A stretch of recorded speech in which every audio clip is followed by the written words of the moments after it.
A wise orange man once said everything woke turns to shit.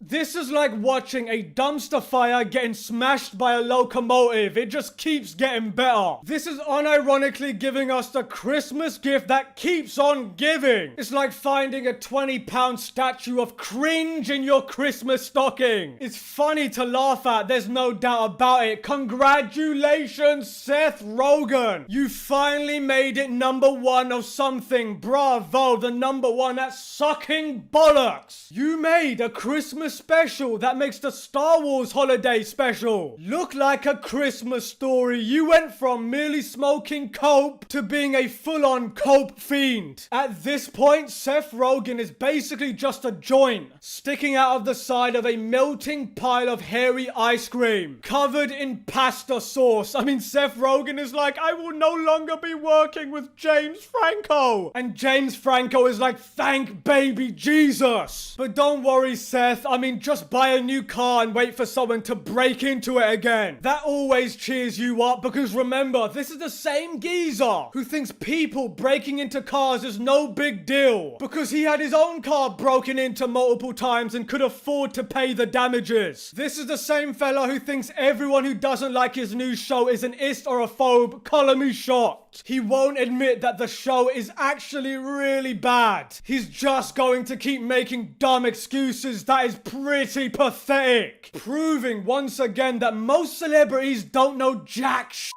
about reality outside of their dumb fart-sniffing echo chambers. Now, there's only 2 reasons to care about Sarah Silverman, and I'm fully aware of that, and you can thank me later when you see the thumbnail. Now, Norm Macdonald, the legend, said the best thing when it comes to our favorite homegirl, Sarah. Is that what passes for comedy these days? A middlingly attractive face with no talent. Oh yes, Norm, you are 100% spot on. Now, Seth Rogen is the best anti-drug PSA ever. He singly proves that the ganja does not make one more reasonable, creative, or a good person. And in fact, if anyone wishes to be any of those 3 things, they are better off avoiding whatever Seth Rogen takes. That's right, Daddy Mannix will always look out for you. Now, this fella said, I had my car stolen once. I was sad at first, but then I figured the guy who stole it was more happy to have it than I was sad to lose it. I cannot believe he said that. My brain can't handle that level of...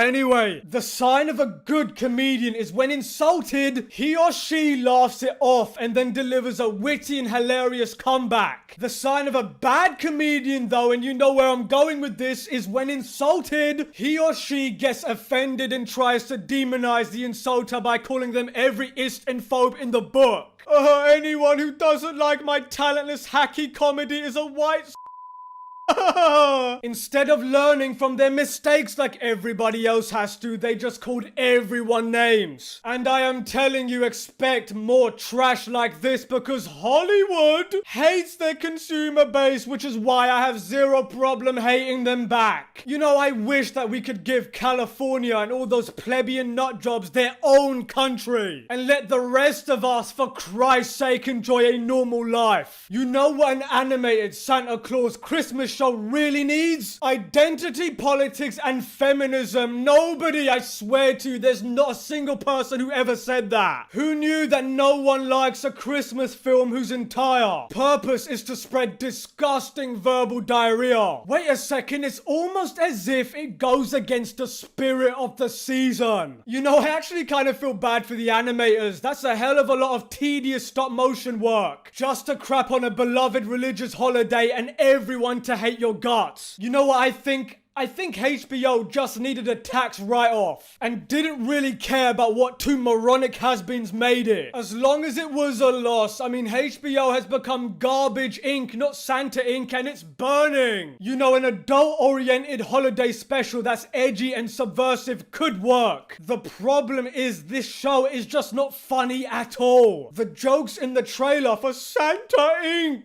are like Santa cast her dirt funny and white man bad bad, herder. That's not funny. That's not witty. That's not edgy or subversive. It's just embarrassing. It's impressive that this show is hated so much that the shill critics are afraid to give it a review. Refusing to rate the show is an even worse case. It's even worse than giving the show a negative review, because the show is so bad that it's not even worth criticizing. The silly shill critics are caught between a rock and a hard place. If they give it a bad review, they'll be in big trouble with their overlords at woke Hollywood. If they even give it a good review, even just slightly so, then they'll lose what little credibility they still have left. You know, we might have actually found the depth at which even access media starts to feel embarrassment or shame. Maybe the reason for no critic reviews as of me making this is that they're still trying to find a way to spin it to be the white man's fault. Anyway, listen to me. The only time a cynical spin on a Christmas classic worked was Scrooge with Bill Murray, full stop, end of story. And on that bombshell, I'll be watching Die Hard this Christmas. It has a strong female character who isn't afraid to insult Hans Gruber to his face. That look he gives her is priceless. Mannix out.